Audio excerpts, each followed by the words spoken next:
Iyi ni yawe TV nk'ibisanzwe ngewe ndi Emi Rwanda ndagushishikariza gukora subscribe, like, share, comment kugira ngo ukurikirane ibiganiro byacu. Uyu munsi rero tubafitiye umutumirwa udasanzwe.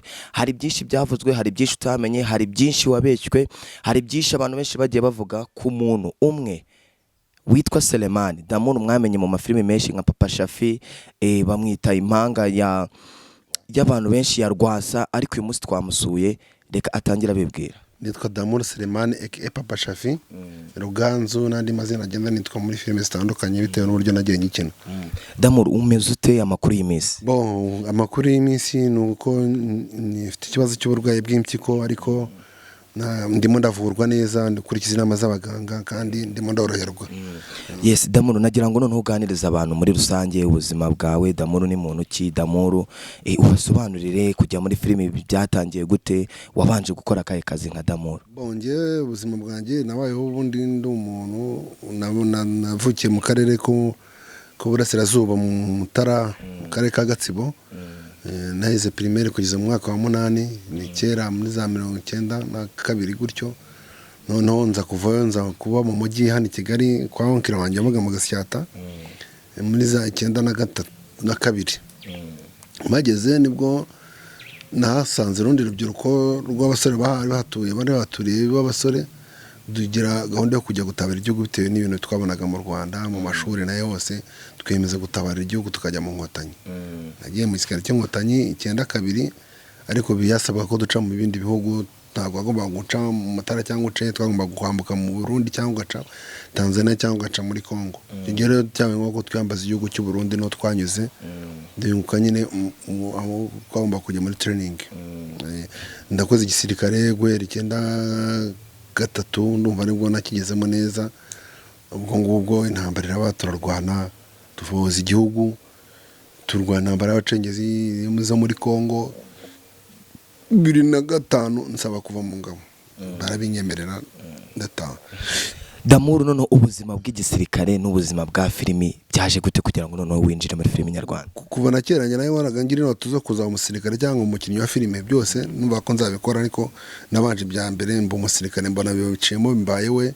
Aho mbere demo numva ko hari ikindi cyo nazakora mbaye umusivile, numva ko nakina filime, hari n'impano z'abantu bagomba gukina filime, numva ko ngomba kubijyamo, nabyo mbigiyemo mbona nabyo birakunze. Nakinnye filime imwe ya mbere muri 2012, mitamo mu star imwe yonyine twabana yashyize nayikinini kwa Papa Shafi, naryo izina namenyekanye mu mafilime cyane.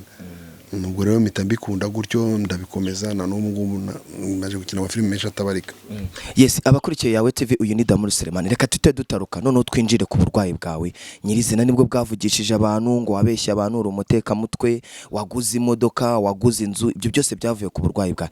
Noneho utangirira udusobanurire uburwayi bwawe bwatangiye gute, wamenye ryari kurwaye, byagenze gute? Namenye ko ndwaye muri kwezi kwa 7 ukwezi umwaka ushize nako exact. Nibwo namenye ko ndwaye, njyanwa kwa muganga cyashika n'ikibazo cy'isesemi, mbura umwuka. Bapimye basanga afite amazi mu bihanaga, ibiha biri gutera umwuka neza, kubera ko impyiko zari zarabaye bloqué zitagikora. None ibintu byose nyweye, amazi, amaji, ibintu byose je ninyweraga n'agacupa, byose bikaguma mu nda ntibisohoke. None ntangira kujya mbura umwuka, ngezeyo bahitamo kunkora icyo bita dialyse, batangira kuntobora hano ku ijosi, bavoma y'amazi mu bihaha, yarare mu mubiri ko amazi yarabaye menshi mu mubiri, yarabuze ko nasohoka. Abaganga bemeza ko ari ikibazo cy'impyiko narwaye, kandi zabaye chronique. Bareba icyaziteye basanga naretse n'umuvuduko w'amaraso, ko najyaga umuvuduko uri hejuru cyane. Bure naravuriye sashika, bama transfer i Kanombe, naho abaganga bemeza ko ngomba kujyanwa mu Buhinde. None abanyamakuru, abavandimwe, inshuti, abakinnyi ba filime babonye ukuntu meze, batangira kunkora ubuvugizi, bansabira inkunga yo kujya kwivuza hanze. Abantu kubera ko narinzwe n'abantu, mfite abakunzi benshi, barabyitabira, batangira kumpa inkunga. Ariko inkunga ya mbere nabonye cyambere kwara n'abanyamakuru bayine, kuko nahitewe n'umunyamakuru ka Dekati, niwe wamfashije cyane mu bantu bamfashije, niwe watumye inkuru yanjye imenyekana. N'abantu bamfashije bo muri diaspora bavuye kuri Dekati. Mu Dekati nanamushimira cyane. None hari saga yabaye y'umuntu witwa Christian, byagenze gute? Niwe wagiye ashyira ibintu bye hanze ahagaragara? Christian sanze muri CHK ndwaye. Christian wari umuntu ushinzwe gufasha abarwayi, kuko hari n'umwana witwa Yanikura yitabye Imana, nawe twaturwaye indwara imwe. yari yaramufashije yarabonye amafaranga yo kujya kwivuza noneho ko yazaga kamwe atari kudamura kuri umusitari kuri umuntu uzwi waretse gukora ubuvugizi ko byaba bizihuta ko abantu baza kubera ukuntu uzwi ibintu bya n'ibyo mu itangazamakuru abantu bakimenya uzahita ufashwa kubera ko bati n'umukinnyi wacu naye ndabira ndavuga nta kibazo Christian mwemera kumfasha gutya atangira amakampeni noneho Christian kampeni yanakoraga nubwo zigeze zidambyara umusaruro kuko yakoraga ibintu byo gushaka abahanzi kujya mu maboate na yose noneho uko abikora niko nanjye nashaka ubwo ikibazo gitangiye kumenyekana ntangira gushaka uburyo ki noneho mbimenyekanisha ku buryo ikibazo gikemuka vuba nibwo nishakiye umunyamakuru ta Dekati ngewe ninjye namwihamagariye Dekati ntabwo yaranze ninjye namwandikiye kuri WhatsApp no kuri Instagram aransubiza arambwira ati urwaye ute mwereza amafoto yanjye mwereza impapuro zo kwa muganga mwereza byose bisabwa Dekati arebona ko abona ko mbabaye ahitamo kumfasha n'ubwo ibintu bya postinze kuri Instagram kuri Facebook n'andi hose mu mbuga nkoranyambaga akoresha none ko yarakafite abantu bamukurikira abantu batangira kumfasha gutyo muri diaspora ariko kubera ko ni demobo ubwo nari n'indi procedure natangiye yo gusaba inkunga muri komisiyo ya demobo ubwo naho byari ni procedure nyine bagishaka ibyangombwa bare watareba kivire mu ngabo uburwayi bwawe revo bugezeho n'iki nabwo wari kiri kubikora uko inkunga iri guturuka hariya muri diaspora nako no demobo iri gushaka uburyo yamfasha none byose byabaye nk'ibihurirana inkunga imaje kuboneka amaje kubona amafaranga igeze nko muri miliyoni nk'icumi na komisiyo demobo itangira kumfasha kumvuza kunkora dialyse no kuma ibintu byose bikeneye mu buvuzi ubwo Christian yabimenye sinzana yabikuye aravuga ati umutipe aranyiranye rero birarangiye n'amafaranga arayafite komisiyo itangiye kumuvuza reka mubwira amafaranga tuyagabane abimbwiye rero nanjye ndabihakana mubwira ko bitakunda ko nyivuza ko nkeneye ibintu byinshi byo gukora nifite n'ibibazo byinshi cyane ubwo Christian nibwo yavuze ati reka umuntu nzamutega umutego Christian atangira kujya ambwira ati ngiye mfite video yawe uri kunywa itabi ati mfite video ngiye bakase video ko ngiye nkina amafilime ko hari ama video dufatira kuri za tele twafatiraga bita behind the scene turi gukina amafilime ushobora kuba ari nawe yikuye ko kuri tele tuba dufite abakameramani abadukamera ukaba warakoranye n'abakamera nakaba barakuzaniye filime nani video muri kuri tele ukayuza n'ibiki ugasanga uje kunsebye ati ngenda ifite yo mwitari nabwo nta kibazo uzayinyereka hashize nk'iminsi ati mpa amafaranga ndambwira ni ufite ikibazo cy'amafaranga araza mu 50 kuko aramwe kafite ikibazo cyo kwishyura inzu nk'umuntu wamfashije ndamwereka nyaguye arashokerwa ati reka da tugomba kumpa 500 ati naragufashije tubonye amadolari tibiki n'ibiki nabwo ntabwo hangiye rero uzakora icyo ushaka ubwo nibwo yahise afata ya video akora n'umunyamakuru wo ku Simbi bahita bayishyira kuri YouTube ubwo nuko inkuru yasakaye nyine abantu rero bafatira ibintu hejuru ntago wanza kugira gusacinga bare imva n'imvana ikintu ubwo ibintu nuko byagiye bisakara nyine kandi nawe inkuru ngiye kugezeho uri umuntu wafashe umuntu uzi ko arwaye ukubera ko atarwaye abeshya ugomba kubita bikora ku mutima na cyane cyane ikintu cyavuzwe n'itangazamakuru ntago wanahita ubwo n'impamvu ubona ndi gusobanura byose no kunyaho ntango kuri ku burwayi bwanjye kuko mfite ibimenyetso bigaragara ko ndwaye kuko nza kuba ntararwaye ubu ngubu ko nkaba narabeshye ntago wakwesikuruka abantu amafaranga muri miliyoni 10 ngo butarajya mu nzego z'umutekano cyangwa se butarayibazwa na RIB cyangwa se na polisi ngizi gukoresha iperereza gusa buri mu kihe gihugu cyetse nibemera ko u Rwanda utagendera ku mategeko ariko ko ikibazo cyanye kizwi nivurirwa muri leta hanze abadogiteri bamvura n'abadogiteri ba leta abasirikare bakomeye abagenerali b'abamvura ntago ni urabona ko mfite ibisubizo byo kwa muganga hano ni report medical nako ni laboratoire Rwanda hospital test result ni Kanombe urabona ko ari cyo ku itariki 2 z'ukwa 9 2019 ubu nta n'ibyumweru 3 birashira byereka abantu bakurikiranye yawe TV kugira ngo bamenye ukuri batagira ngo kuko hano dufite ibintu byinshi bibereke hariya tubibasobanurire nuko wenda hari kamera iri kure ariko ubundi ibi ni ibisubizo by'impyiko abantu bazi bijyanye n'impyiko ni ibizame bafata muri laboratoire bareba impyiko zawe aho zigeze mu burwayi ahangaha rero barakwereka resultat z'ibisubizo byanjye hari byo bita ile nibyo bita creatinine n'ibyo bita sodium n'ibyo potassium ibi ni abantu bazi iby'impyiko, ibi ni byo bizame by'impyiko bapima none bakakwereka ibisubizo byo kwa muganga. Ni laboratoire nako atari nabishyize, ni laboratoire Kanombe, ni itariki ngizi, ni itariki 2 z'ukwa 9 n'ejo mundi nibo babi n'isaha biriho. None barakwereka inezirita, ariko bakwereka umuntu uri minimum na maximum. Ngo hagati umuntu muzima agomba kuba ari hagati ya 1 n'ibice 7 n'ibice 5. Ubwo no kuvuga ku bijyanye n'amayire. Amayire ni ibintu babigize impyiko. Ngiye rero na rezilita ndi muri 25. Mu gihe nagombye kuba nibura maximum, kuba ndi hejuru nibura ku burwayi, cyangwa ndi hejuru kuba narenze, kuba mbese impyiko zanjye ari nzima, ntagomba kurenza 7 n'ibice 5. None ngiye ni 25 ni 0.0 25 byikubye inshuro 3 n'igice ku burwayi. Nuvuga ngo hariho n'udusaraba 3. Uto dusaraba n'utwerekana ko abakurikiye yawe TV muri kubibona, muri kubona ibimenyetso, kugira ngo twe tujye twishakira ibintu mbere yuko twumva iby'abandi. Impyiko zanjye zangiritse pe, bigaragara. Hari ibyo bita creatinine. Ahanga creatinine ni bigize impyiko nzima. Umuntu muzima agomba ko minimum agomba kuba hagati ya 62 n'106 maximum ku muntu muzima. Ngiye none mfite 1154. Nirangura mfishura uburwayi bwikubye. No kuvuga ngo ndi uburwayi wanjye buri hejuru kabisa, ku buryo ahangaha ubundi kiba gisigaye ni Imana bigomba gukinga akaboko. Ibi ni ibisubizo byo kwa muganga. Hakaba n'ibyo bita acide, hakaba n'ibyo bita za potassium. Byo potassium kubera ko impamvu potassium ari normal, nako bashyize ko ari normal, ni ukubera ko bya biryo nyine bigira potassium byo ntago mbifata, kubera ko narabigabanije. Niyo mpamvu na potassium ngi ari nziza. Ariko bijyanye na ile, creatinine, acide, byose none birazamutse. Birona udusaraba 3. Ubundi tudusaraba tugaragaza ko uko bizamutse cyane, ko bashyira birenza bashyira kandi ka 4. Uno no byagabanutse bahita bakuraho kamwe. Nukuvuga ngo nibura ngo bigeze nko kuri 10 hano bashyiraho nk'agasaraba kamwe. Kugera nko 15 bashyira tore ku murabona ko 25 byikubye 3 ku kigera nakomye ku cy'umuntu muzima. Bigaragara ko impyiko zanjye zirarwaye pe.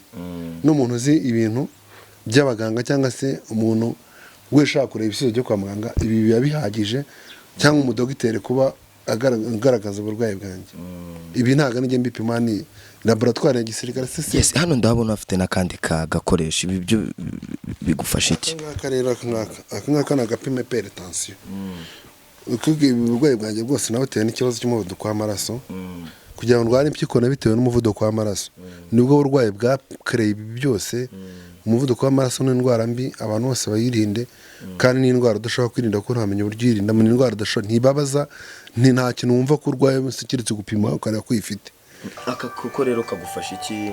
Akamashini kameze nk'ako akangaka rero ngapimasha umuvuduko w'amaraso, nkareba igipimo cyanjye kigeze. No kuvuga ngo buri gitondo mba ngomba kubyuka nkipima kugira ngo mfate imiti. Nkapanda hano.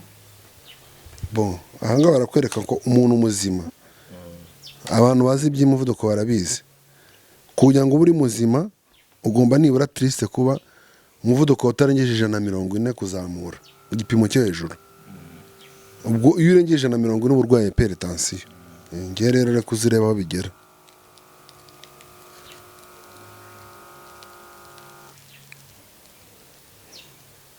Ntago bibe byoroshye.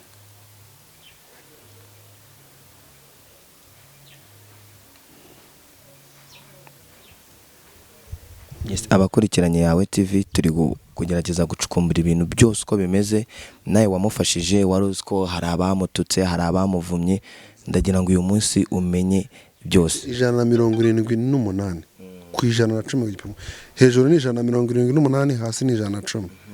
Yes, ibi noneho ibi bipimo ufite 178, 118, munsi akaba 92. Bishatse kuvuga iki? No kuvuga ngo umuvuduko wanjye uri hejuru ku kigero kirenze. No kuvuga ngo mfite indwara y'umuvuduko w'amaraso. Ubu deje ubu ngubu ndarwaye.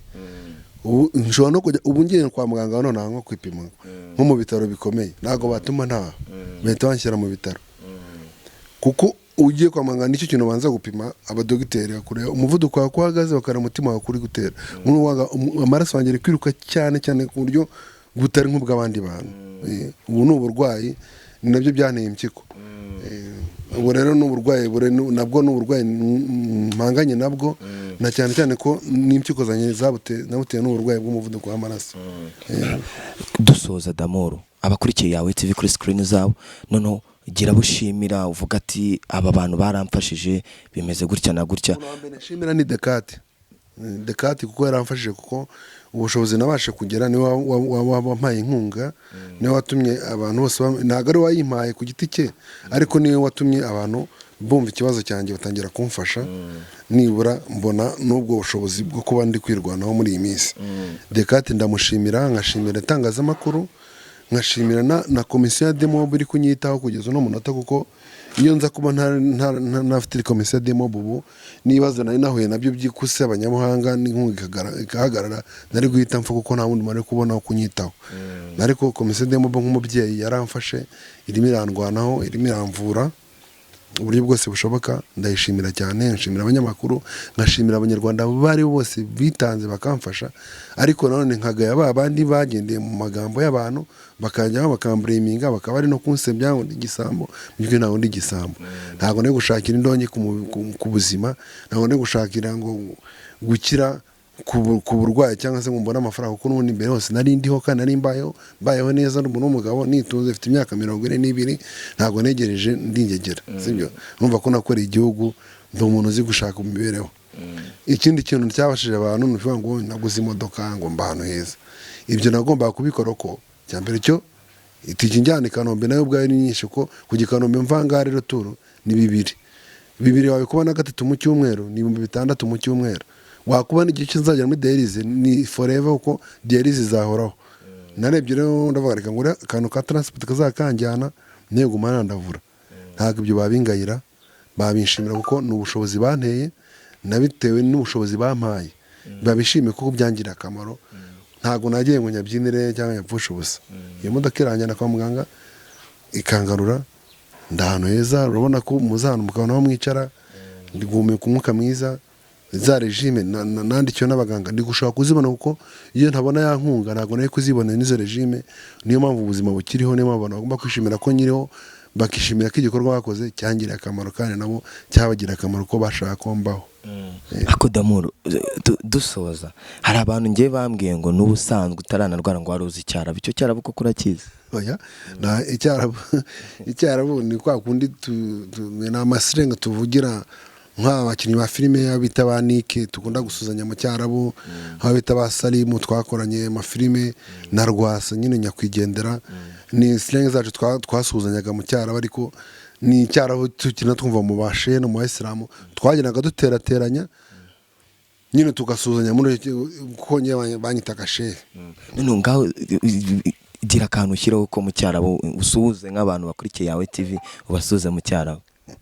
Mucyarabu se ni uko basana twara assalamu alaykum wa rahmatullahi ta'ala barakatuh kayfali qatayimam twayibu nibyo twagomagamo nyine none ugasanga turangije dusuzanya ariko ari ibintu by'urwenya nyine tukavuga icyarabu biba twumva byabara bavuga kayfali qatayimam salama twayibu kayfali ibintu byinshi cyane tudobeteranye nawe nta tutazi icyo bivuga nawe akabivuga ubwo bikarangira dukubitanye mu ntoki nyine dusuzanye duseka twishimye ukabona mbese ari ibintu byacu bidisimisha ariko mu by'ukuri nta kibi nta mutima warimo nta rundi rwago nta gusebya idini cyangwa iki ni kwa kumva gusa twikundiye ikintu. Damoro turagushimiye muri rusange abakurikiye yawe TV reka Damoro abasezere. Ciao murakoze cyane abakurikiye TV ndabakunda cyane kandi Imana mu mugisha munakomeze mu nsengere mu nsabire nkire neza mukomeze mubona amafilime yanjye kandi musabire Imana mu mugisha ndabashimira aho mwakuye muzasubize rwose pe ntazagira umuntu wimbureminga cyangwa se ngo yumve ko inkunga yampaye yapfuye ubusa rwose. Yes natwe turabashimiye ngiye nari Rwanda nk'ibisanzwe ndagushishikariza gukora subscribe like share comment kugira ngo ukurikirane ibiganiro byacu. Turagushishikariza ngiye gushaka umuntu witwa Christian ngiye gushaka umuntu witwa Njuga abo bantu bose bagiye mu kibazo cya Damoro Selemani abo bose ngiye kubashaka tuzamenya ukuri kw'ibintu tumenye n'icyabibateye. Turabakunda ciao ciao, kora subscribe, kora like, kora share, kora comment kugira ngo ukurikirane ibiganiro byacu. Ciao.